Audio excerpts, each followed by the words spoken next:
සුබ දවසක්. සුබ පණිවිඩයක් කියන්න තියෙනවා රුමේනියාවේ ඉන්න අයට. රුමේනියාවේ ඉන්න අයට ලංකාවේ ලයිසන් එක තියෙනවා නම් රුමේනියාවේ ඉඳලා ස්ලෝවේනියාවට රැකියා වීසා වලට දැන් කෙලින්ම යන්න පුළුවන්. පොඩි ගාණක් ගන්න මං හිතන්නේ යුරෝ 2000කටත් වැඩි ගාණක් 1500ක් වගේ තමයි යන්නේ රුමේනියාවේ ඉඳලා ස්ලෝවේනියාවට රැකියා වීසා වලටම යන්න. ගිහිල්ලි වෙරලා ස්ලෝවේනියාවේ කොම්පැනි වලට කෙලින්ම යන්න තියෙන්නේ ටැක්සි ඩ්‍රයිවර්. ටැක්සි වල වැඩ කරන්න පුළුවන්. ඔය මේ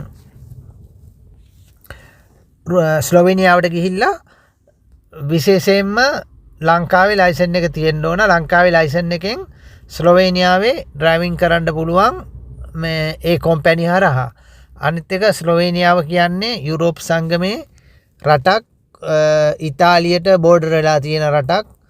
ඉතාලියට එනවට වැඩිය ඔයාලා කියන්නේ ඉතාලියට ඇවිල්ලා නිත්‍යානුකූල නොවන විදියට සහ රිපූජි දාලා ඉන්නවට වඩා රුමේනියාවේ ඉඳලා ස්ලෝවේනියාවට නිත්‍යානුකූලව ගිහිල්ලා එහෙ ස්ථිර වෙන එක ඔයාලට ගොඩක් හොඳයි.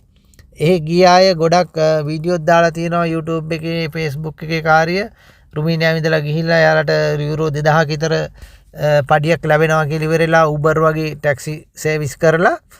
ඉතින් ඔයාලත් රුමේනියාවේ ඔයාලට ප්‍රශ්නයක් තියෙනවා නම් මොනවා හරි සෙට් නැත්තම් ස්ලෝවේනියාව ඔයාලට හොඳ රටක්. ඉදිරියේදී මං හිතනවා රුමේනියාවට එන අය ගොඩක් ස්ලෝවේනියාවට නිත්‍යානුකූලව ගිහිල්ලා ඉවරලා නිත්‍යානුකූලව රැකියා කරයි කියලා. දැනටමත් විශාල ප්‍රමාණයක් ගිහිල්ලා ඉන්නවා. ඉතින් අර යුරෝපයේ අනිත් රටවල් වලට ඔයාලා ගිහිල්ලා අනිත්‍ය විදියට වැඩ කරනවට වඩා හොඳම ඔයාලට තියෙන තෝරා ගැනීමක් මේ වෙලාවේ. පුළුවන් නම් කවුරු හරි යන්න ඉන්නවනම් යන්න ගිහිල්ලා ඉවරලා අනිවාර්යයෙන්ම ගේමක් ගහන්න.